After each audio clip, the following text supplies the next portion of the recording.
Hello guys! So, ang topic natin for today, ito, mga tips para ma-attract sa iyo ang lalaki.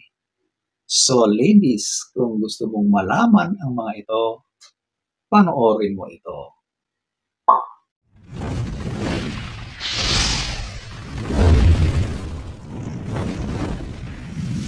So, huwag na tayong magpaligoy-ligoy. Number 1, ito yung dare.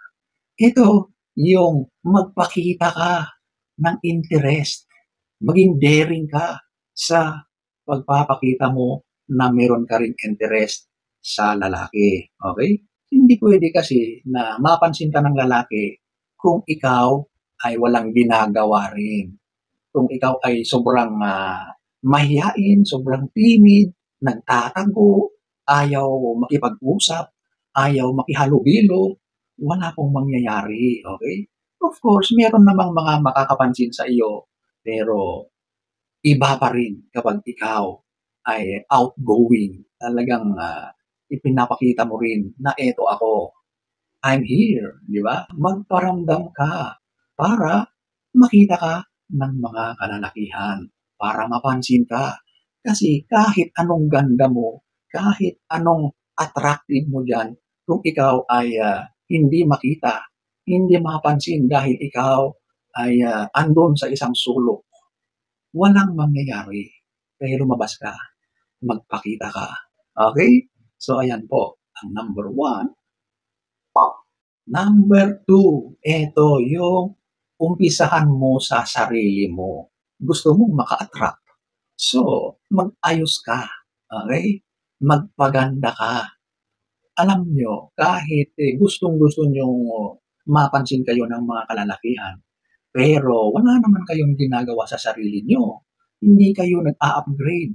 Hindi nyo inaayos yung sarili nyo. Walang mangyayari kapag ganon, okay? May potential ka na mapansin ka, pero nagmumukhang losyang ka naman. Hindi ka nag-aayos. Hindi ka naliligo. Yung pananamit mo ay parang manang. Walang mangyayari kapag ganoon. Kaya dapat umpisahan mo sa sarili mo. Ayusin mo yung sarili mo. Dress to impress. Magpaganda ka. Magpaparlor ka. Magpariban ka kung kinakailangan. Maligo ka. Magpabango ka. Ang dami-dami mong pwedeng gawin para maging kaakit-akit ka sa paningin ng mga lalaki. Kapag nagawa mo ang mga ito, mataas ang chances na mapapansin ka ng mga kalalakihan, which is most of the time yung physical na nakikita ng mga mata.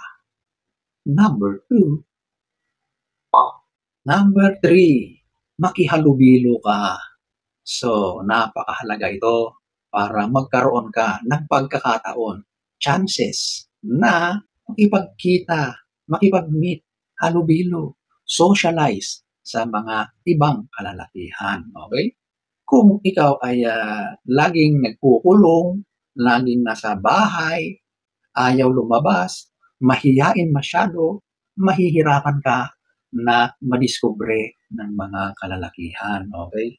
Of course, marami namang paraan, di ba? Sa panahon ngayon, hindi imposible. Kahit nakakulong ka na sa kwarto mo, basta ginamit mo na yung technology, ang cellphone mo, sigurado na maraming mangyayari. Pero iba pa rin yung ikaw ay outgoing. Yung ikaw ay nagpapakita sa mga tao. Okay? Kung gusto mong mapansin ka, lumabas ka sa iyong lungga. Kasi paano ka makikita or madidiscover ng mga kalalakihan kapag wala silang nakikita. Okay? So ayan po, ang number 3. Number 4, ito yung magpakita ka ng interest. So, ito na yung humarot ka. So, paano mo ipapakita yan? Alam nyo, ang mga lalaki, kapag gustong-gusto nila ang isang babae, pero nag-aalangan sila kasi feeling nila baka hindi mo sila type, hindi mo siya type, di ba? So, ang mga lalaki, nagmamasid muna yan. Nag-o-observe yan kung meron kaya akong pag-asa rito. Siyempre, kapag alam niya na talagang wala, as in zero ang attraction mo sa kanya, maaring hindi na siya magtutuloy. Kaya kung ikaw ay meron ka namang gusto, meron kang interest sa isang lalaki, magpakita ka ng sign. Kapag nandyan yung lalaki sa area, ayusin mo yung sarili mo. Kapag ganyan, mas magkakaroon ng lakas ng loob ang lalaki na napitan ka. Okay? Kasi kapag ang nakikita niya sa iyo ay kasungitan, napakaseryoso, whoops, hindi mo na yan magtutuloy. Kasi iniisip niya kung kaya ba niya, may pag-asa ba siya. Ganun yun eh. Siyempre, ang first impressions talaga ay tumatatak yan. Kaya dapat sa umpisa pa lang ay inaayos mo na. Nagpapakita ka rin ng meron ka rin attraction doon sa lalaki na yon. Number 4. Number 5, body language. So, ito yung pagpapakita na interesado ka sa lalaki. So, similar ito doon sa number 4. Ito yung mga dapat mong gawin. Yung body language mo, yung gestures mo ay dapat nasa ayos, okay? Nasa tama para maakit sa iyo ang lalaki. Example na lang, kapag may lalaki na nakikipag-usap sa iyo, mayroon ka ring interest sa kanya, ay nakikipag-eye contact ka sa kanya, napakalaking bagay yan. Kapag ganoon, nagkakaroon na kayo agad-agad ng instant connection dahil ang mga mata ninyo ay nagsasalubong. May kakaibang puwersa kapag ang mata ninyo ay nagkakaroon ng contact. Lalong-lalo na kapag yan ay may titig. Nagtititigan na ang mga mata ninyo. Okay? Siyempre, kasama rin dyan yung pagngiti mo. Kapag nakangiti ka sa harap ng isang lalaki, mas lalo kang nagiging maganda, mas lalo kang nagiging attractive. At ang mga karakter na yan ay kaakit-akit sa paningin ng lalaki. Number 5. Number 6, masayang kasama. Yes, alam nyo, kapag ikaw yung natural na masayahin, plus points yan sa iyo bilang taas ang attraction level. Okay? Kasi normally, kapag masaya ang environment, masaya ang paligid, masaya yung grupo or yung kapag kayo ay nag-uusap, nakaka-attract yun ng positive vibes. At madalas, pagdating sa attraction, sa romantic na aspeto, sobrang attractive yan sa mga lalaki.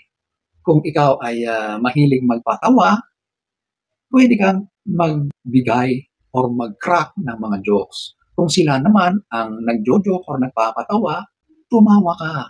Sumabay ka sa tawanan, okay? Huwag kang masyadong mahigpit, huwag kang masyadong KJ, okay? Kasi kapag sa halip na masaya ka, ay nagpapakita ka pa ng kasungitan, ng hindi magandang kaugalian, hindi ka talaga papansinin, hindi ka magiging attractive, okay? Kaya yung pagiging masayahin mo, sobrang plus points yan. Number 6. So, ayan po ang ilan lamang sa maraming mga tips para ma-attract sa iyo ang lalaki. So, sana ay nagustuhan niyo ang ating topic for today. Next story time. Don't forget to subscribe.